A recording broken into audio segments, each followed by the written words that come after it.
말씀의 제목은 이렇습니다. 사람은 갇혀도 기도는 갇히지 않습니다. 라는 말씀의 제목이요. 다 함께 따라 읽어볼까요? 시작. 사람은 갇혀도 기도는 갇히지 않습니다.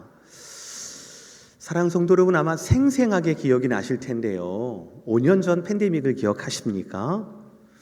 저는 아마도 평생 잊을 수 없을 것 같아요. 팬데믹이라고 하는 그 도전을요. 여러분도 마찬가지였을 겁니다. 여러분의 부엌 식탁이 갑자기 사무실로 변하게 됐죠. 정말로 보고 싶은 부모님도 아무리 가까운 친구도 만날 수 없어서 최선을 다해서 바깥에 가서 부모님은 안에 계시고 아이들은 바깥에서 그렇게 현관 너머로 그리고 유리창 너머로 인사해야 했던 그런 날들이 있었습니다. 최선을 다했지만 주일 예배는 주차장 예배가 최선이었던 그런 때였습니다. 아침마다 뉴스를 기다립니다. 아침마다 소식을 기다립니다. 언제쯤 이것이 끝나게 될까? 언제쯤 신약이 나오게 되고 언제쯤 백신이 다 퍼지게 되고 언제쯤 정부에서 결단을 내리게 될까? 정말 세상 편안한 집 안에 있지만 갇힌 듯한 그런 답답함. 분명히 최선을 다해서 뭔가는 하고 있지만 이게 언제까지 지속되어야 할지 언제까지 기다려야 할지 모르는 그 답답함. 그런 세월들이었습니다. 오늘 본문을 보시면 바울도 지금 그런 기다림을 경험하고 있습니다. 바울은 로마 시민권자였습니다. 그래서 함부로 다른 지역과 지방에서 바울을 심판할 수가 없었습니다. 황제에게 상소를 하고 난 후에 로마로 압송이 되어 갔습니다. 도착했을 때 재판이 일사천리로 진행이 되는 것이 아니었습니다. 끊임없이 기다려야 했습니다. 병사의 감시하에 가택연금이라는 형식으로 구금이 됩니다. 물론 완전히 길티 돼서 지하 감옥은 아니었지만 그렇다고 완전한 자유도 아니었습니다. 복도에서 들리는 군인의 발자국 소리가 항상 거슬렸을 거고요. 그의 팔에는 사슬이 있었습니다. 무엇보다 가장 그를 괴롭게 하는 것은 아마도 이 상태, 이 가택연금이 언제 끝나게 될지, 이것이 끝나고 난 후에 나에게 어떤 형벌이 내리게 될지 아마 몰랐을 겁니다. 물론 손님은 방문이 허락이 되었습니다. 그래서 서신도 쓸 수 있었고 방문한 손님을 가르칠 수도 있었습니다. 그러나 아마도 제 생각에는 매일 밤 바울 선생님은 이 기도로 그의 기도를 시작했을 겁니다. 기다림에 지쳐서 주님 언제까지입니까? 언제까지 기다려야 합니까? 도대체 하나님의 때는 언제입니까? 그런데 성경을 보니까 그게 아닙니다. 바울은 저 같은 수준이 아니었습니다. 바울은 절망하지 않습니다. 그는 그 자리에서 갇힌 공간에서 기도를 하게 됩니다. 그의 기도는 오늘 말씀에 의하면 이렇게 시작이 됩니다. 9절의 말씀이에요. 우리가 듣던 날부터 너희를 위하여 기도하기를 그치지 아니하고 라고 되어 있습니다. 그의 몸은 가택연금으로 갇혀 있지만 나갈 수 없지만 자유로울 수 없지만 그가 하는 기도는 결코 갇히지 않았다라는 것이죠. 여러분들 산에 흐르는 냇물 같은 거 한번 기억해 보시기를 바랍니다. 산에서 물이 흐르게 되면 바위가 막는다 하더라도 그 바위가 그 물줄기를 막을 수 없습니다. 결국 그 물은 돌고 돌아서 가야 할 길 바다로 흐르게 돼 있습니다. 우리의 일상에도 우리 현상 가운데에도 바위처럼 우리가 할 수 없는 꿈쩍 않을 것 같은 그것이 있다 하더라도 우리의 길을 막는다 하더라도 성도에게 기도는 하나님의 뜻대로 흘러간다라는 이 진리를 저와 여러분이 오늘 확인하려고 합니다. 특별히 도전적인 부분은 오늘부터 사실 9절부터 12절까지 이 말씀은 바울이 골로새 교인을 향한, 사실 골로새 교회를 세운 것도 아니거든요. 또 만날 수도 없었습니다. 그럼에도 불구하고 같은 복음 안에서 형제라고 고백했던 골로새 교인들을 향한 바울의 이 기도가 흘러가는 것을 오늘 말씀이 보여줍니다. 너희를 위하여 기도하는 것이지만 사실 이 기도는 골로새 교인들을 향한 기도만이 아니라 바울에게서 채워지고 바울에게서 넘쳐지고 바울에게서 흘러나갔던 바울의 기도 제목이었다라고 저는 그렇게 생각을 합니다. 사랑하는 성도 여러분, 우리도 바울처럼 기도해야 할 것입니다.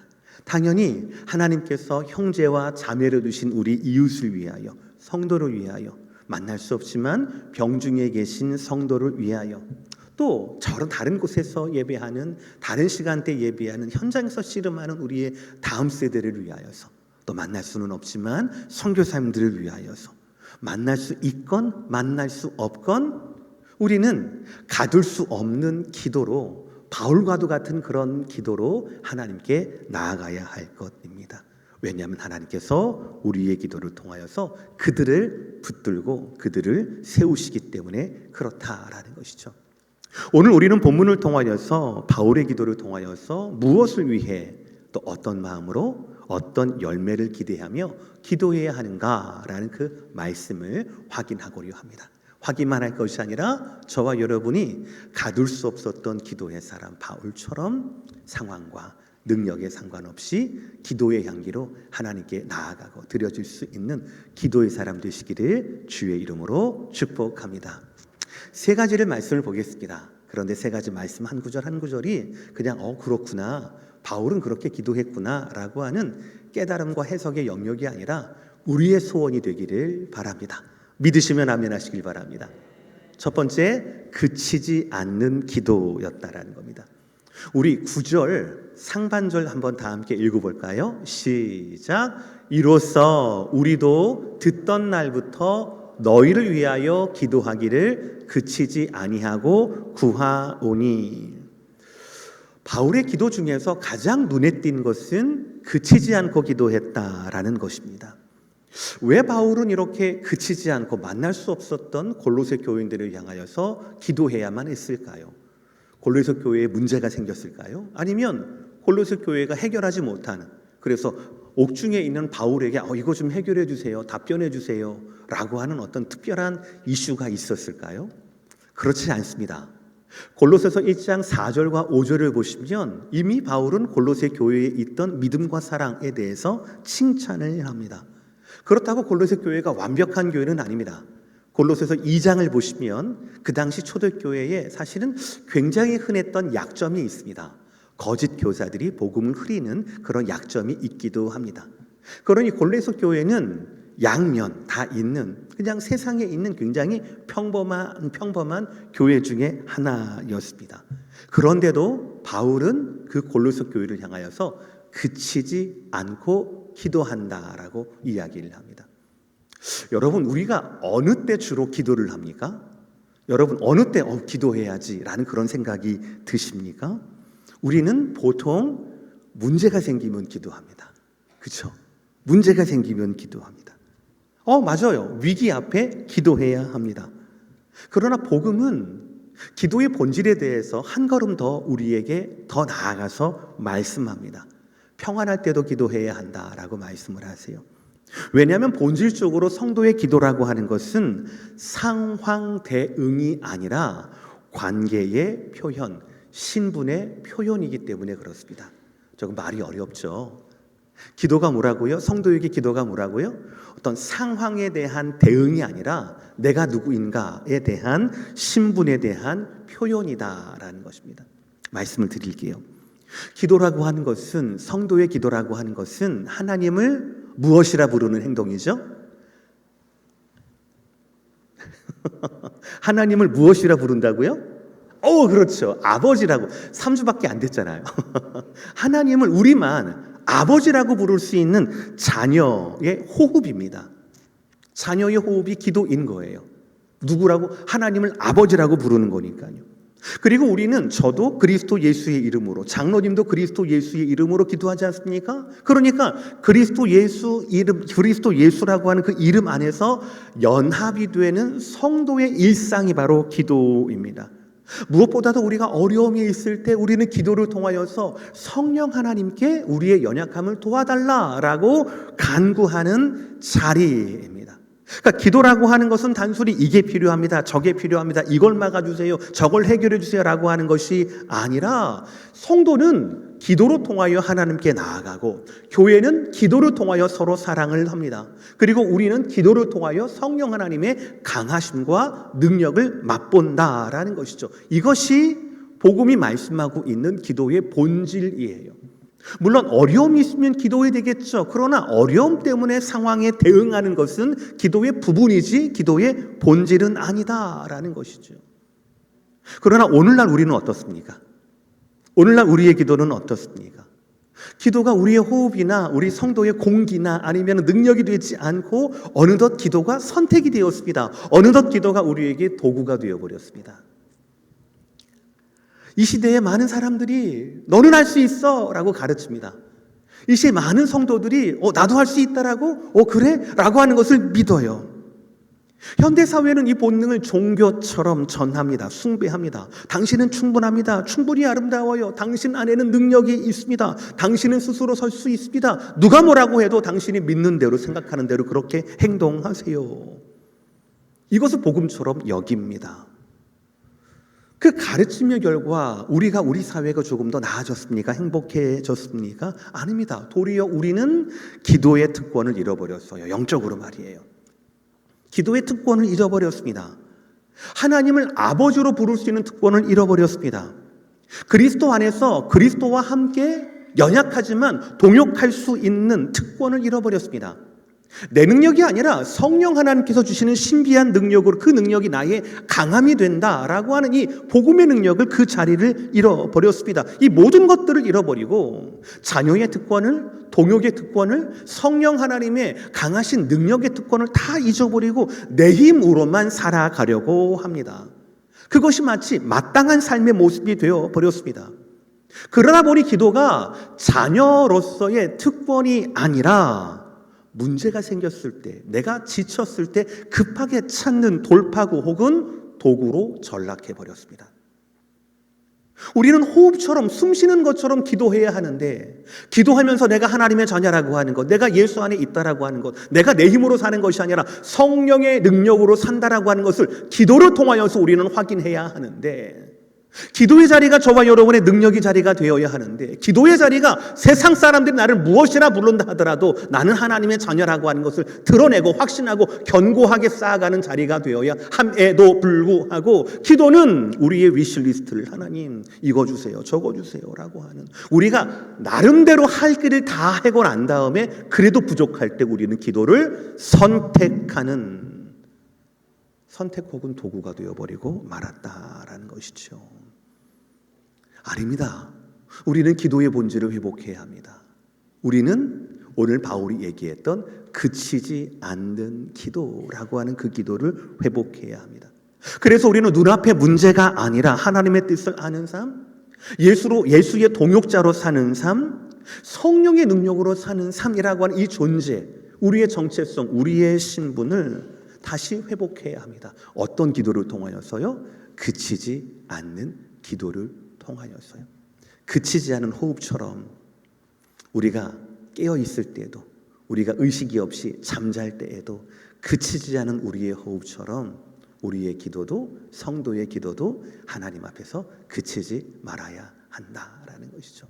사랑하는 성도 여러분, 필요할 때에만 문제가 있을 때에만 상황이 악화가 되고 여러분의 능력이 약해질 때에만 기도하는 것이 아니라 언제 어디서나 하나님 앞에 여러분이 자녀로서 기도하는 그치지 않은 기도의 삶을 회복하시기를 주의 이름으로 축복합니다. 두 번째 기도, 우리가 소원해야 할 기도의 제목은 이것입니다. 뜻을 아는 기도라는 것이죠. 물론 우리가 아플 때 하나님 낫게 해주세요 기도해야 합니다. 어려울 때 하나님 이 문제를 해결해 주세요 기도해야 합니다. 힘이 들 때 하나님 나에게 위로를 주세요라고 기도해야 합니다. 이런 기도가 잘못된 것은 아닙니다. 게다가 주님은 우리의 필요를 아시고 그 필요를 구하라라고 말씀을 하셨어요. 그러나 바울은 거기에서 한 걸음 더 나아갑니다. 무엇을 위해 구해야 할까? 9절 하반절 말씀 너희로 시작 너희로 하여금 모든 신령한 지혜와 총명에 하나님의 뜻을 아는 것으로 채우게 하시고 이게 바울 기도의 내용이었습니다.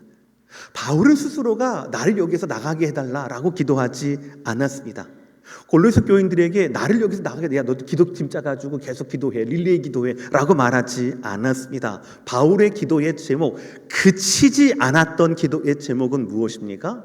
너희가 하나님의 뜻을 알게 해달라라는 중보 기도였어요. 여러분, 나 감옥에서 나가고 싶어요. 하나님 나를 빼내주세요. 라고 하는 기도와 하나님 뜻을 알게 해주세요. 라고 하는 이 기도는 어떤 차이가 있을까요? 엄청난 차이가 있습니다. 나가게 해달라라고 하는 기도는요, 하나님을 내 뜻에 맞추는 거예요. 하나님을 내 필요에 맞추는 겁니다.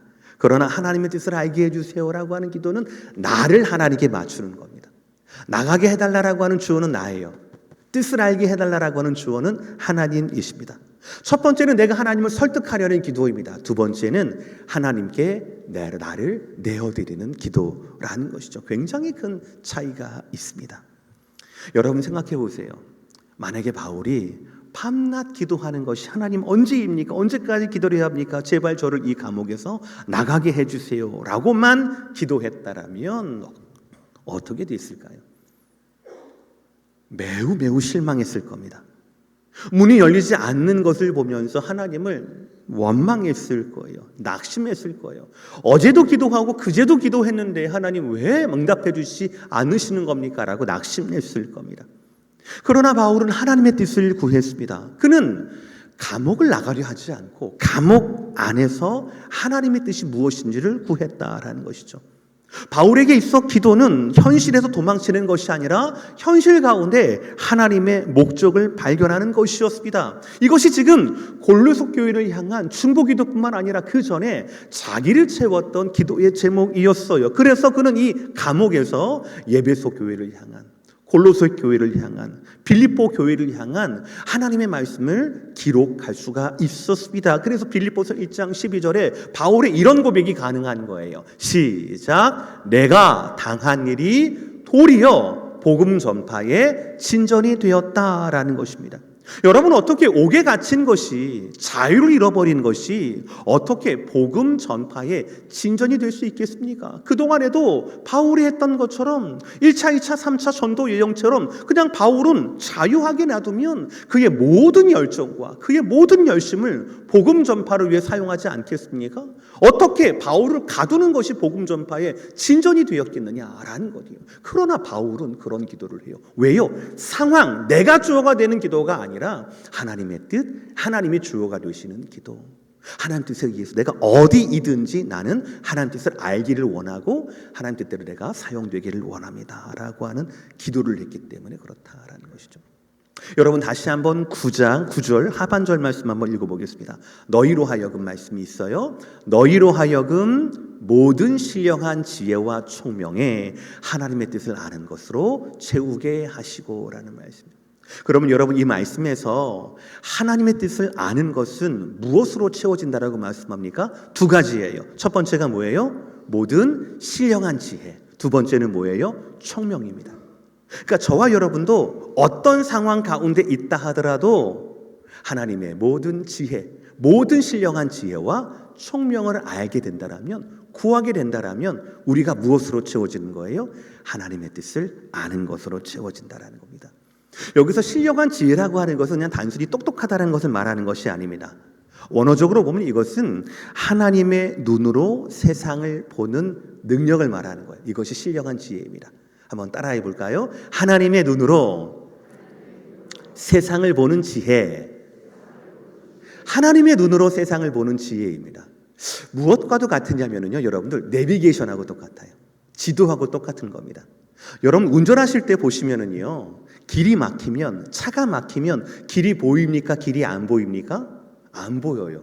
건물에 막히면 길이 안 보여요. 산에 막히면 길이 안 보입니다. 안개 끼면 길이 안 보여요. 그런데 길이 안 보인다고 해서 길이 없는 겁니까? 아니요. 막히든 안 막히든, 사고가 났든 안 났든 길은 있습니다. 그 길을 알려주는 것이 무엇입니까? 내비게이션이에요. 내 상황이 아니라 갇혔네? 이게 아니라 하나님이 갇힌 것 가운데서 길을 보여주시는 겁니다. 그것이 바로 신령한 지혜라는 것이죠. 그것이 하나님의 눈으로 세상을 바라보는 능력이라는 겁니다. 그러면 총명은 뭡니까? 하나님께서 주신 그 능력대로 그 지혜를 삶에 적용하는 것입니다. 하나님의 지혜는, 신령한 지혜라고 하는 것은 길을 보는 것이고, 총명이라고 하는 것은 그 길대로 찾아가는 겁니다. 쉽게 말하면 하나님의 신령한 지혜는 내비게이션을 말하는 것이고요, 총명이라고 하는 것은 핸들 잡고 운전하는 것을 말한다라는 거죠.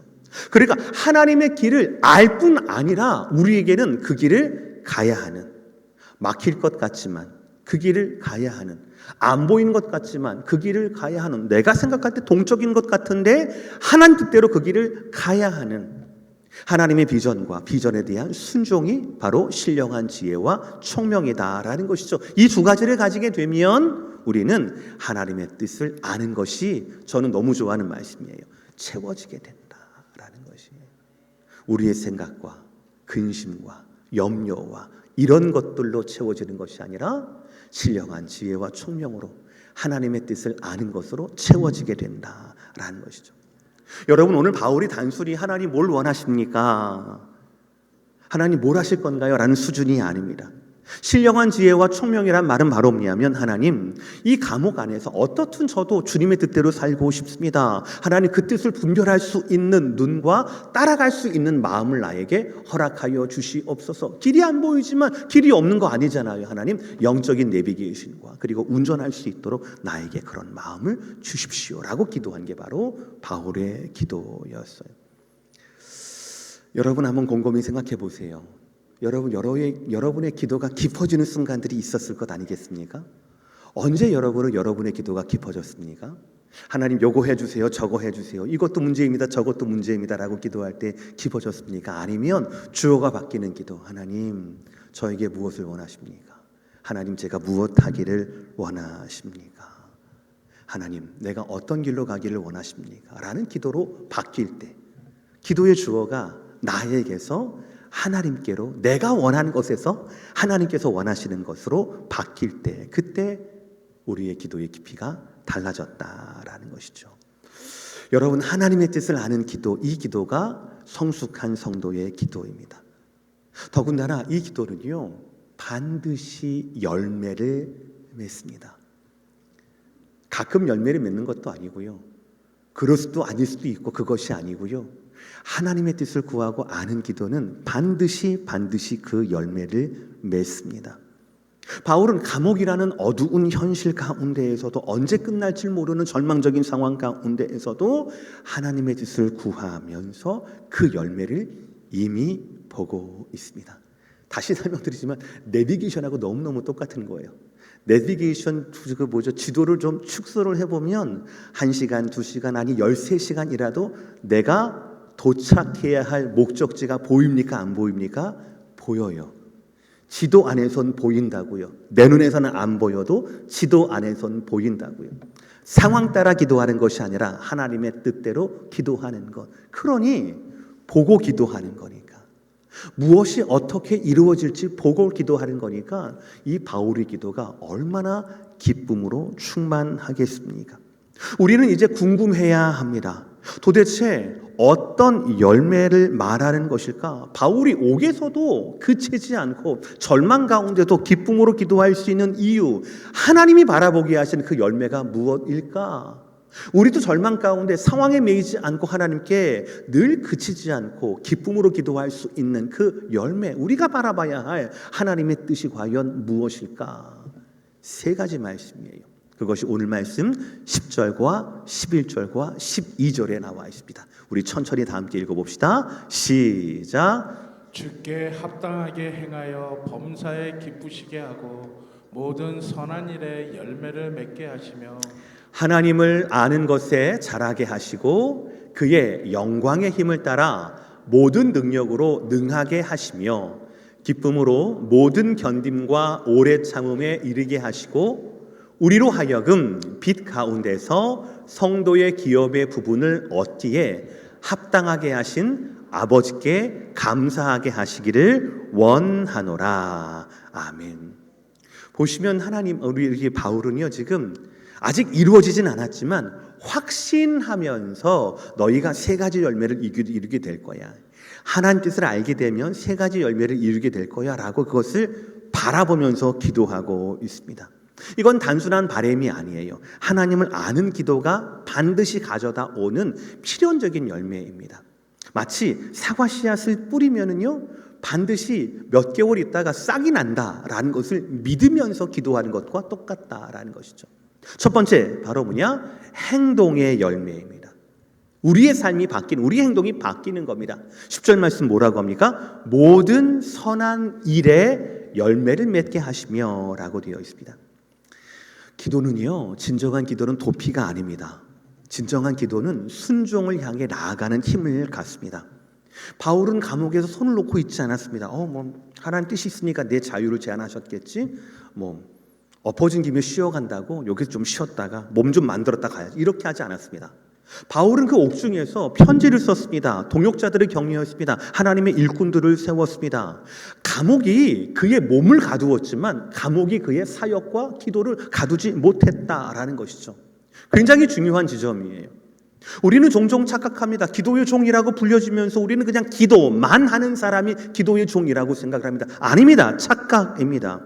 기도하면 그냥 가만히 앉아서 팔짱 끼고 하나님이 하시는 일, 하나님이 합력하여 선을 이루시니까 나는 한 발 뒤로 하고 하나님이 행하시는 일들을 나는 감상하고 평가하는 그것이 아닙니다. 기도야말로 우리를 움직이게 하는 겁니다. 기도는 명사가 아니에요. 동사입니다. 하나님의 뜻을 알면 놀라운 사실이 있어요. 우리가 그 뜻대로 순종하게 하기를 원합니다. 하나님 뜻을 알면은요, 그게 하나님 뜻이구나. 이렇게 끄덕끄덕하고 깨우치고 이게 많은 것이 아니라 하나님의 뜻을 알게 되면 그 뜻대로 나를 드리고 싶어 해요. 내가 순종하고 싶어 한다라는 거예요. 그러니 기도실에서 무릎을 꿇는 사람은 세상 누구보다 성실하게 살아야 된다라는 것이죠. 세계 선교를 위해서 기도하십니까? 영혼을 위해서 기도하십니까? 그렇다면 기도를 마치고 난 후에 선교를 위해 땀을 흘려야 하는 겁니다. 영혼을 위하여서 여러분 카톡 문자 하나라도 보내야 한다라는 것이죠. 다시 한번 10절 말씀 시작. 모든 선한 일에 열매를 맺게 하시며 라는 겁니다. 선한 일을 행하다가 낙심하는 분들이 계십니까? 오늘 말씀이 뭐예요? 그치지 않고 하나님의 뜻을 구하는 기도를 해라라고 말씀합니다. 그렇다면 뭐를 본다고요? 열매를 본다고요. 열매를 맺게 한다라는 겁니다. 농부가 1년 12달 왜 그렇게 뼈 빠지게 고생을 합니까? 열매를 보니까. 열매가 약속되어 있으니까. 틀림없이 이 열매는 맺으니까. 그러니까 울더라도 씨를 뿌리는 것이고 비바람 가운데도 꺾이지 않도록 돕는 것 아니겠습니까? 설익은 열매라도 하나하나를 고이고이 싸가지고 열매를 바라보면서 상품을 바라보면서 인내하는 것 아니겠어요? 사랑하는 성도 여러분, 선한 일을 행하실 때에 상황 때문에 그치거나 꺾이지 마시길 바랍니다. 오늘 바울이 우리에게 가르쳐준 기도처럼 그치지 않고 하나님의 뜻을 구하는 기도로 말미암아 여러분의 선한 일이 열매를 맺는 데까지 나아가게 되기를 주의 이름으로 축복합니다. 두 번째 기도는 뭐냐면 인내의 능력입니다. 저는 이 인내의 능력이 너무너무 중요하다고 생각합니다. 바울은 문제를 해결할 수 있는 능력과 지혜를 달라. 제가 많이 기도하는 건데요. 문제를 해결할 수 있는 능력과 지혜를 달라라고 기도하지 않았습니다. 하나님이 문제 가운데 인내할 수 있도록 해달라고 그렇게 기도했어요. 11절 말씀 읽어볼까요? 시작. 기쁨으로 모든 견딤과 오래 참음에 이르게 하시고. 기쁨으로예요. 기쁨으로. 참는 게 아니라 기쁨으로 모든 견딤과 오래 참음에 이르게 하시고 라는 거죠. 왜 바울이 문제 해결을 위해서 기도하지 않고 견디게 해달라고 인내하게 해달라고 이렇게 기도했을까요? 왜냐하면 대부분의 하나님의 응답은 상황을 바꾸는 것으로 응답하는 대신에 그 상황에 견딜 힘을 우리에게 주시는 것으로 응답하시기 때문에 그렇습니다. 우리는 기도하면서 즉각적인 해결을 원해요. 빠른 응답, 신속한 변화, 당장의 돌파구를 찾습니다. 무슨 택배회사도 알면서 우리는 그거를 원해요. 그러나 성경은 말씀합니다. 때로 가장 큰 기적은 상황이 바뀌는 것이 아니라 바뀌어지지 않는 상황 가운데서도 내가 무너지지 않는 것, 그것이 우리에게 진정한 능력이다라는 것이죠. 여러분, 인내는 실력 없는 사람의 소극적인 체념이 아닙니다. 인내는 적극적인 믿음이에요. 하나님이 지금 이 순간에도, 내가 버티는 이 순간에도 일하신다라고 하는 확신이 없으면 우리는 인내할 수가 없습니다. 그래서 본문에는 기쁨으로 라는 단어가 있는 거예요.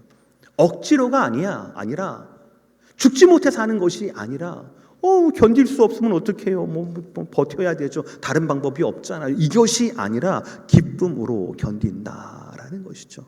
하나님의 능력을 신뢰하며 견딘다라는 것이죠.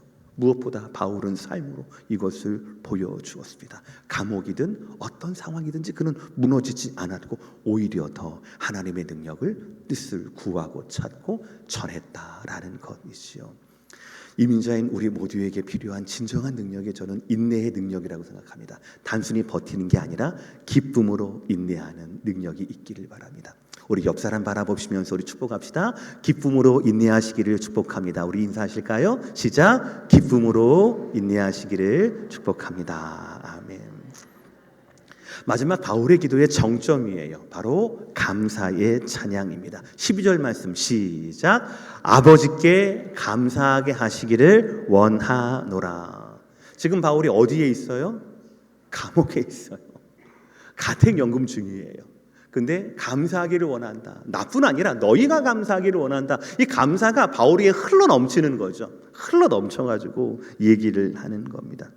근데 어떻게 이것이 가능합니까? 목사님 우리 12절 말씀 한번 다 보여주세요. 이 빛 가운데서 성도의 기업의 부분을 얻기에 합당하게 하사. 예, 맞죠? 그래서 우리로 하여금 빛 가운데서 성도의 기업의 부분을 얻기에 합당하게 하신 아버지께. 좀 복잡하긴 한데 무슨 말이냐면 하나님께서 우리로 하여금 어둠에 있거나 상황에 매몰되거나 감옥에 있는 것이 아니라 환한 빛 가운데로 우리에게 누구도 뺏을 수 없는 유업을 주신 거예요. 천국 하나님 나라라고 하는 유업을 주신 거예요. 그 유업을 주신 아버지께 감사하게 하시기를 원하노라라는 겁니다. 좀 쉬운 말로 말하면은 어떤 특별한 일 때문에 감옥에서 나오게 돼서 감사한 것이 아니라, 성공해서 감사한 것이 아니라 하나님이 이미 우리에게 주신 것으로 말미암아 우리가 감사하기를 원한다라는 거예요. 무엇입니까? 이미 구원받았다라는 사실이에요. 이미 하나님의 자녀가 되었다라는 사실입니다. 이미 영원한 천국을 누리고 있다라는 사실입니다. 이미 예수 그리스도 이름으로 기도할 수 있다라는 사실이에요. 이미 나에게 주신 이 이유가, 이 복음이, 이 믿음이 바울이 말하는 감사의 제목이었다라는 것이죠. 불평의 이유를 찾으면 한도 끝도 없어요. 그러나 감사의 이유를 찾으면 그 불평의 씨앗은 마치 빛 가운데 어둠처럼 흔적 없이 사라지게 되었다라는 것이죠. 기도는 우리의 환경을 바꾸기보다 환경 속에 있는 나를 새롭게 하는 능력이 있습니다. 한번 시험해 보세요. 정말 시험해 보시길 바랍니다. 기도는 상황을 제어하는 것이 아니라 상황 속에서도 하나님의 길과 하나님의 선하심을 보게 합니다. 그래서 바울은 그 감옥에서도 넘치는 기쁨으로, 기쁨의 인내로, 이미 주신 하나님에 대한 감사함으로 나아갈 수가 있었어요. 그는 쇠사슬 대신에, 창살 대신에, 로마 군병, 그 군사 대신에 그 너머에 하나님을 볼 줄 알았다라는 것이죠. 오늘 말씀 마무리할게요. 여러분, 진정한 복음의 능력이 무엇입니까? 복음은 우리의 상황을 즉시 없애지 않습니다. 하지만 복음은 그 상황을 기도의 자리로 만듭니다. 복음은 우리의 고난에 대한 당장을 제거하지 않습니다.